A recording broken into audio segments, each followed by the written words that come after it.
Good morning, everyone. Welcome to another episode of Coffee Break with Card, La Hora del Cafecito Sister Show. My name is Lourdes Quinones, and I would like to welcome you to the show. Coffee Break with Card is a program dedicated to all those in our community who are living with autism, to their family members, and all those who support them. So come on in, join us at the table, and sign on to the comment section below. Let us know if you're having your cup of coffee or tea or water or whatever it is with us, so we can say hello to you this morning, okay? In today's program, we have the pleasure of introducing Dr. Megan DeLeon Miller. She's a BCBA doctor, founder of the Do Better professional development movement, which aims to improve access to training in the best practices in the field of behavior analysis. And she will be discussing with us what families should look for. We're searching for an ABA, the controversies that are also present in this field because of that. What is ABA? A little bit, we're going to touch a little bit on the previous shows. This is the third, the final part of it. It's a 3-episode series, and this is the last one. So we'll touch a little bit on previous topics in case you missed those and remind you where you can find those. But until then, join us. We have a lot to talk about and catch you up with, okay? So let me start out by introducing to you our coffee break hostesses for today. As I mentioned before, my name is Lourdes Quinones, and I'm a pediatric physical therapist as well as a special education teacher. And at CARD, I am assigned to the early age group, just like Olivia. And so that's what I do over here. So if you want to get some more information about our CARD services, just let us know. And I'm joined today by my colleague, Jasmine Castellano. Buenos dias, Jasmine. Buenos dias, Lourdes. Good morning, everyone. And go ahead. Good morning. So as you know, Jasmine Castellano is an excellent professional in the field of mental health. She is a CARD consultant assigned to the youth group from middle to young adults, middle ages to young adults. And she's the mother of 3, one of whom is diagnosed with autism. So welcome again. Thank you. So Olivia could not be with us Olivia could not be with us this morning and will not be joining us for a few months, as she just had her baby girl this week. So congratulations to Olivia and her family on the new baby, and as a healthy baby. So we're so happy for you. I'm sure that the demand on your time is very hectic right now, but if you're watching, we're sending you our love, okay? So before we get started, let's review the rules by which we want to adhere to this programming. Remember to keep an open mind and a positive attitude, and use respectful language. The type of comments that I know we all have opinions, but just remember, keep an open mind, a positive attitude, and respectful language. And finally, we are joined today by Dr. Megan DeLeon Miller. So thank you for being here. Welcome to our show, Doctor, and for coming back, because this is your second time on the show. So thank you very much. Okay, so for those of you who are just joining us in today's program, we have the pleasure, as I said, to interview Dr. Megan DeLeon Miller, who is a BCBA doctor, and she's a founder of the #Do Better professional development movement, which aims to improve access to training and best practices in the field of behavior analysis. And she will be discussing with us, as I mentioned, some of the previous episodes topics. What is ABA? What are some of the things that need to watch out when you're looking for the best match for you, as well as some of the red flags that have been in discussion in the past as it pertains to this field of ABA, and clarifying some of the differences between the old ABA and the new ABA. That's the important part, okay? So before I ask my first question, I wanted to clarify some acronyms for our audience, especially if they have missed our last episode. So on ABA. So ABA stands for Applied Behavioral Analysis. A BCBA is a board certified behavioral analyst. I'm sorry.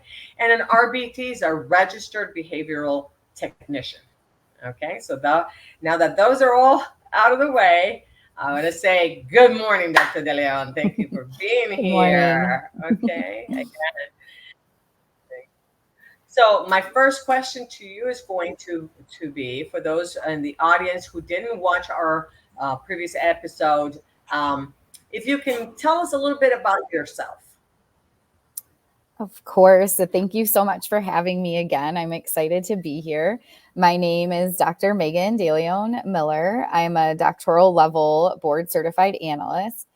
BCBA-D is how we abbreviate that one. I've been working in various settings and positions to support the autistic community since 2003. And I originally started in the field with an internship when I was an undergrad in Ohio. I worked in-home with families in Columbus, Ohio, before going to graduate school at Florida State. And then I obtained my PhD at The Ohio State University. And my focus throughout the past 20 years has always been on how to best honor and affirm the autistic experience. I'm continuously learning how to adjust behavior analytic practices to support the preferences of the populations we serve. That is so important. So thank you for that take and for your experience.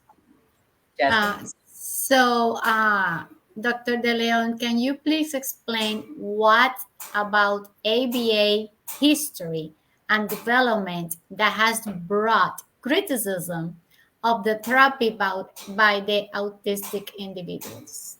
Yes, I feel like we could spend hours just on that question alone. So I'm going to give a quick snapshot of it.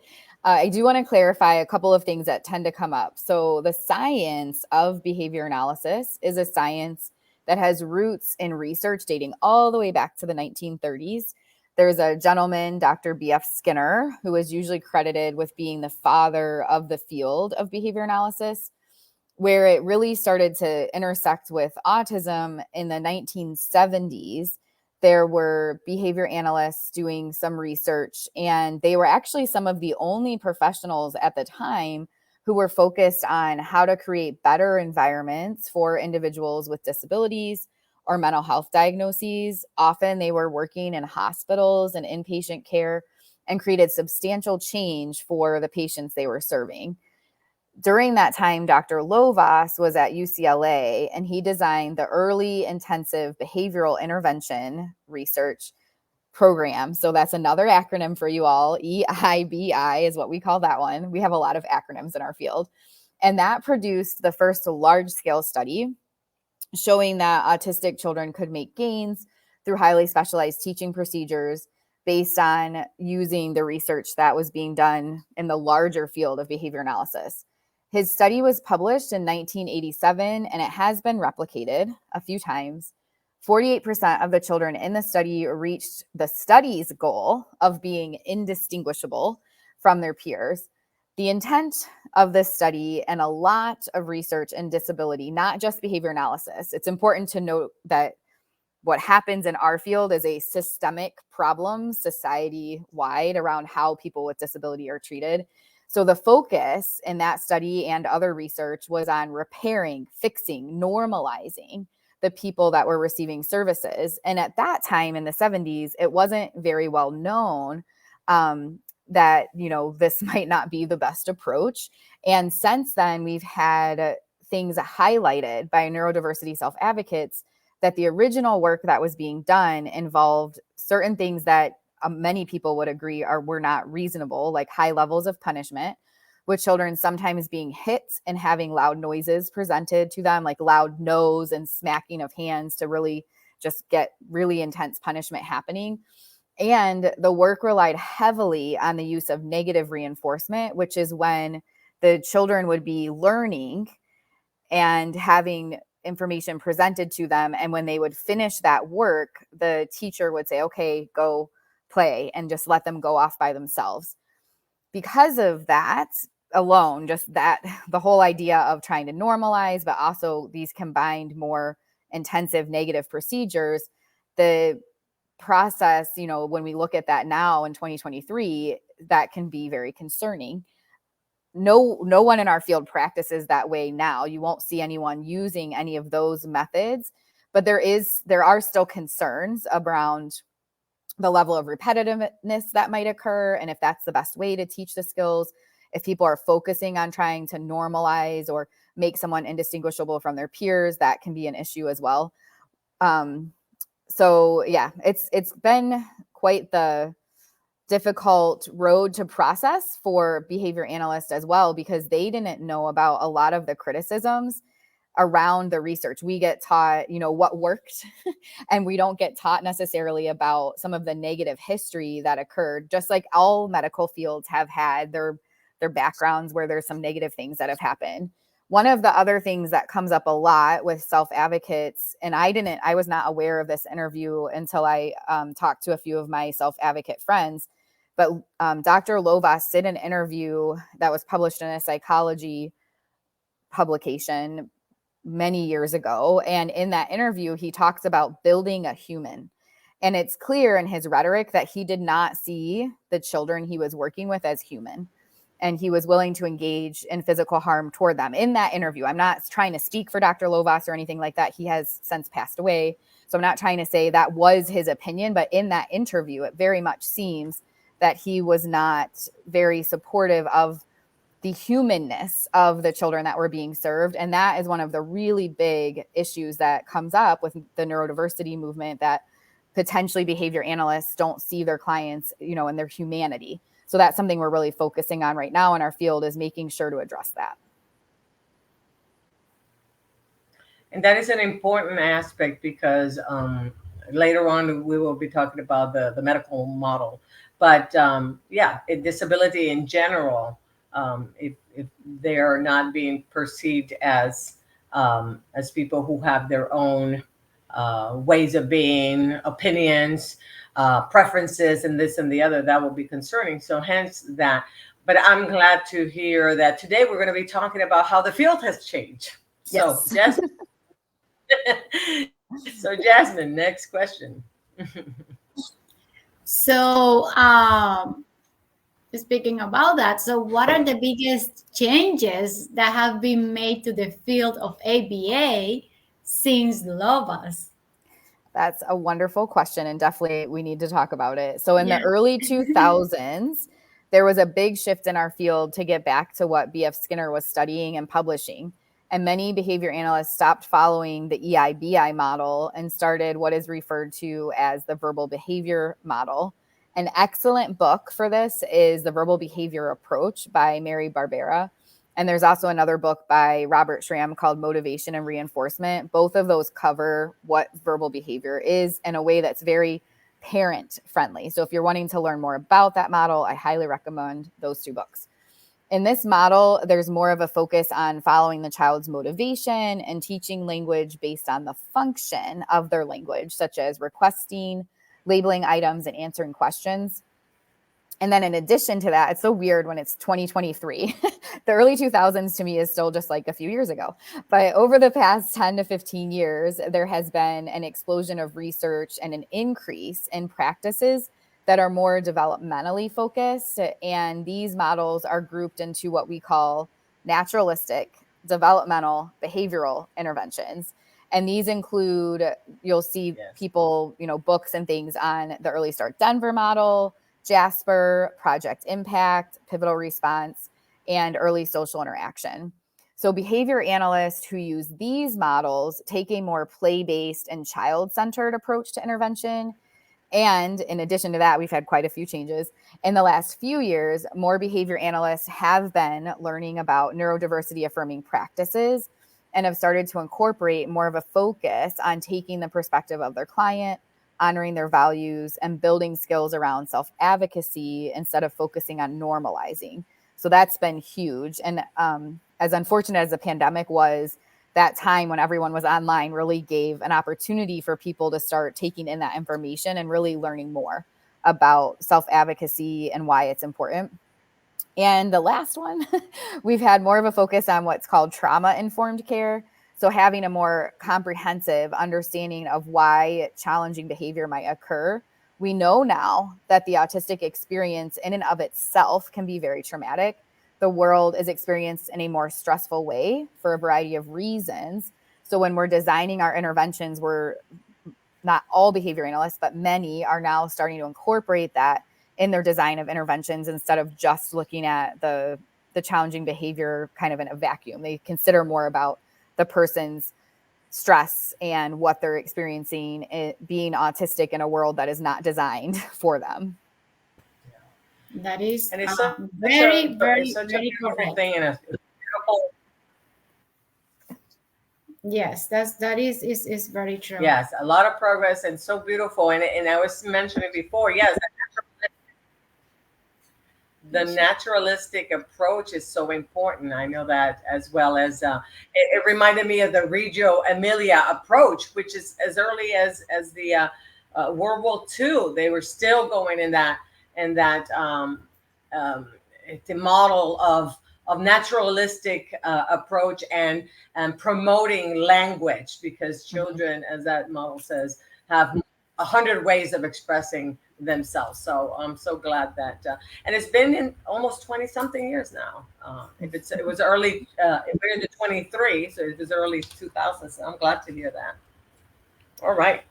And Dr. Miller, so I know you do a lot of training and advocating for respecting neurodiversity. What do you see as the biggest challenges to truly affirming and respecting the autistic experience in the ABA field? That's also another wonderful question. There, I think, are a few barriers. And as I mentioned before, they're not necessarily specific to the field of behavior analysis. It's more looking at society at large. I tried to do my answer with this kind of cueing in on behavior analysis, but we also have to fix the larger systems too. The first is that the systems, they currently focus on disability as a fix-it mindset instead of affirming and honoring people for who they are and helping to adjust environments around that. We are seeing shifts, but it's happening very slowly. So I would say many behavior analysts are receptive to the idea, but haven't had it presented to them because of this first issue. The society at large is trying to fix things, and then we just come in and do a job of trying to fix things. Graduate programs and supervision and insurance funding, they all focus on autism as a medical diagnosis, and people are taught to focus on the deficits in the disability. Most people that I meet and train are very open to a strength-based and person-centered approach, but it is very different from how things currently operate. So then they have to unlearn a lot of what they were taught. So I usually have to teach people that they don't have to design programming in the normalized way that they were trained. And there are multiple ways to approach service delivery. There are more structured approaches and looser approaches.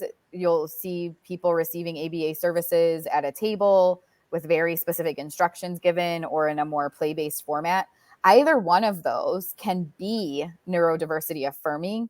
The key is taking the perspective of the client and making sure to design programming based on the client and family's values instead of an arbitrary list of skills from an assessment, and making sure it's really individualized for that person and what they're wanting and would benefit the most from. Agreed. And I'm so happy that you're providing this information to the families and to professionals as well, hopefully to, plant that seed and start opening the mind and changing the approach that probably some professionals are using, like, hey, let's, let go of what I know and let's be open to, new ways of doing, providing the services, because very interesting. So there's another question. So two other common criticism that we sometimes hear from our families is that, number one, the waiting list for ABA services is super long. And number two, the RBT's training and knowledge can vary greatly. Mm-hmm. So why do you think it has been challenging to create enough well-trained providers to meet the demands of the therapy? This is a very complex one. So I'll again give kind of an overview. Our field in and of itself has actually grown faster than any other field, and we still cannot keep up with the demand. I didn't put this down in my notes, but just thinking about it when you were asking the question, we also tend to provide a good number of hours of intervention compared to, say, like physical therapy or speech therapy, where it's 30 minutes, an hour, maybe a couple hours a week. Usually for ABA, most children are receiving 10, 20, 30, 40 hours. So trying to find people that can fill all those hours can be difficult as well. With the field even growing so fast, as I mentioned, we can't keep up with the number of kids needing services. And this has also really created the second issue, where the training knowledge with RBTs and BCBAs can vary greatly. It's hard to keep up with the demand, partially because funding increased very rapidly.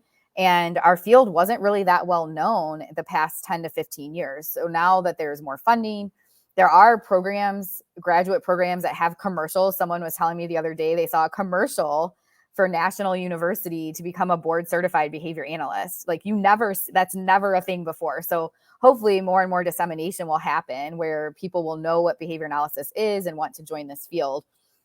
As I mentioned, there's more providers now than ever, but there are a lot of misconceptions for people, and they come into the field and they'll jump from one company to another pretty regularly, which can make it difficult to maintain consistency of care for the families and create that wait list problem. If whether it's an RBT or a BCBA doesn't stay with a company for a few years and they're constantly switching around, then the families don't get the services that they should be getting.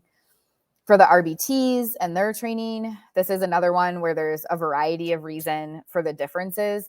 It's definitely the responsibility of the BCBAs to supervise and train the RBTs properly. But again, if they're moving from company to company, it can make that difficult as well because they don't have the RBTs with them long enough. And then I also mentioned on the October 6th episode that the RBTs might not be getting training in the right skills. So it's important for the RBTs to learn how to be responsive and supportive of their clients. That's more important than anything else. But a lot of companies focus their training time on memorizing certain terms and more textbook focused content that really doesn't affect their practical abilities. So hopefully companies will start to focus more on what's actually beneficial to the client and the things that the RBT would benefit from. And then they'll stay at the company and the waitlist issue will go away as well. Yes, that is very true. What you were indicating in here. And hopefully, little by little, the field will get more structured and organized, and there's going to be more consistency. But we have to understand that it's a pretty new field, Mm-hmm. and so kind of hard to start, to catch up with everything that is happening. So something that you studied. I'm sorry. I was just going to say that most therapy professions have gone through that, right? Mm-hmm. Yes. The occupational therapy profession went through that. The physical therapy profession went through that. And so I think even nursing went through that. So I think it's just a matter of, like you said, advertising always works. And it's growing things, it's part of growing and evolving. Mm-hmm. So you started the #DoBetter professional development movement in 2018. Can you tell us what is it and what resources do you have for ABA providers? Sure. Thanks so much for asking about this. We focus on disseminating information to ABA providers, parents, teachers, and related service providers about best practices in the field of behavior analysis. We do have a large focus on autism because that's my background and I run all the things. So that's what I like to cover. But we do cover other topics as well, really anything relating to behavior analysis. So we have webinars and meetings and mentorship and a podcast, and we keep all of that active throughout the month. Then we record everything too. So if people can't attend live, they can watch the recordings. We try to focus the content around actions people can take to improve what they're doing right away. And they don't have to reinvent the wheel, and they can just implement more humane and ethical practices and interactions with their clients, children, or students. We do it in a way that's very conversational, like we're doing right now, and really it's not super technical or difficult to understand what are the things that we're trying to help people. And it's all focused around neurodiversity affirming practices and really trying to understand more about who the people are that we're serving so that we can support them instead of trying to fit them into a certain box or go that normalization route. That's awesome. So that's a great resource for parents also to get them self-educated so they can advocate for their children. Yes. Or And loved ones, it doesn't have to be kids. Yeah, I do have, if any parents that are watching this want information, sometimes I can give certain videos and things like that, just send links. So if there's any parents that want to contact me, I usually can just send you the thing you would need for free and you can just watch it, because the whole goal isn't to try to make money off of that from like a parent standpoint or anything like that. So if anyone is looking at the resources or just thinking about resources they need, feel free to let me know and I can send you some information. That's awesome. So is there anything else you would like to share with our audience? Yes, I always have tons to say. It's amazing that we've been able to keep this short both times. But I appreciate everyone who joined us today and is open to learning more about these topics. A big takeaway that I want to share is there are a lot of people who will say various things, both good and bad, about ABA, and each parent is the best advocate for their child. And this type of service delivery should be a huge turning point in the life of your child when it's done properly. If you are curious about receiving behavior analytics services, know what you are wanting for your child and advocate for that. If a BCBA tries to go against your values or what they're suggesting doesn't align with your family, don't continue services from that company. There are a lot of resources for families and even some free trainings that can be accessed through places like CARD, or the FSU Autism Institute has some wonderful resources too. Additionally, the naturalistic developmental behavioral interventions show the best promise in terms of ABA service delivery models. So I would try to seek out providers who are familiar with this research and consider reading some of the materials. They've created a lot of materials for parents, from the Early Start Denver model, Project Impact, Jasper, Autism Navigator, and Pivotal Response.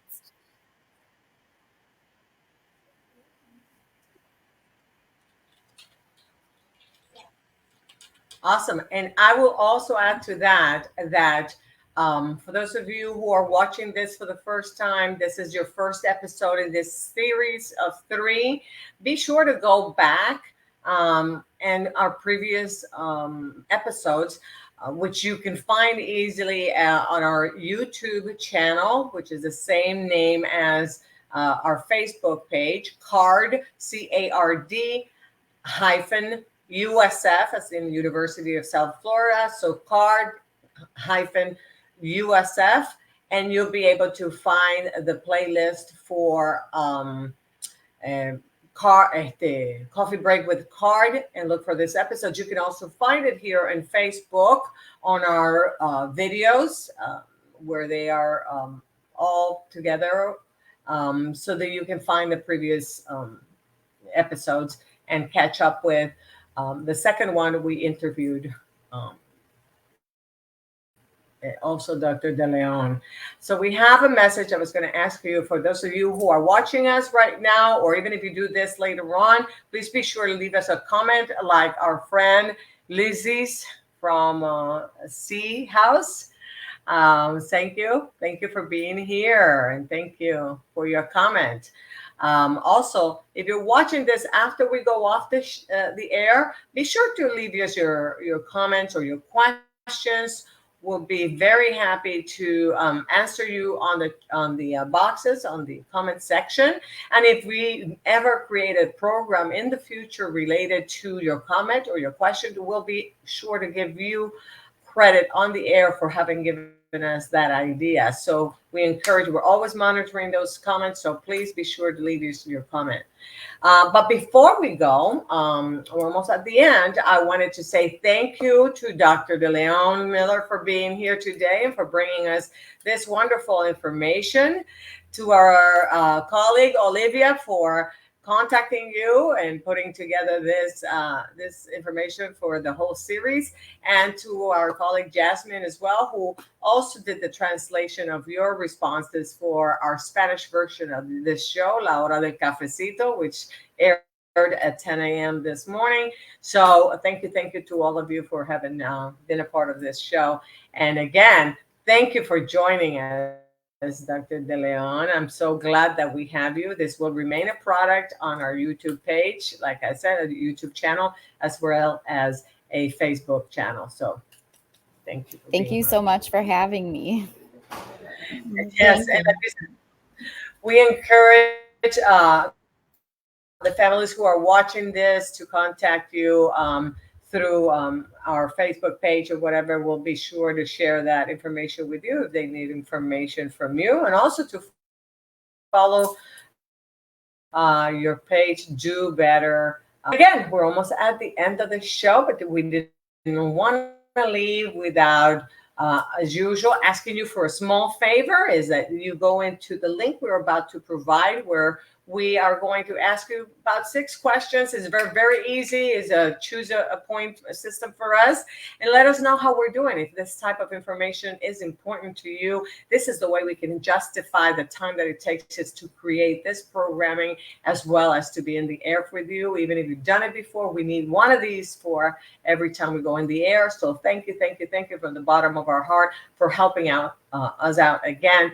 as we continue to create this type of programming for you, our audience, and for those of you who you know would benefit from this information.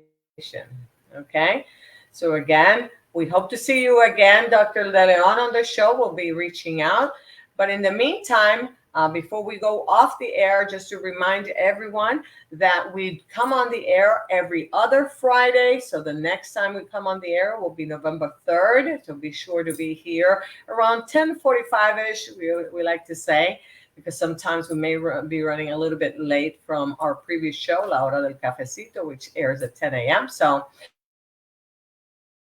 and also I want to remind you to please give us a like, share this video on your page, and with those who you know would benefit for this type of information. But above all, make sure that you meet us here every other Friday as we spill the beans on topics that are related to autism.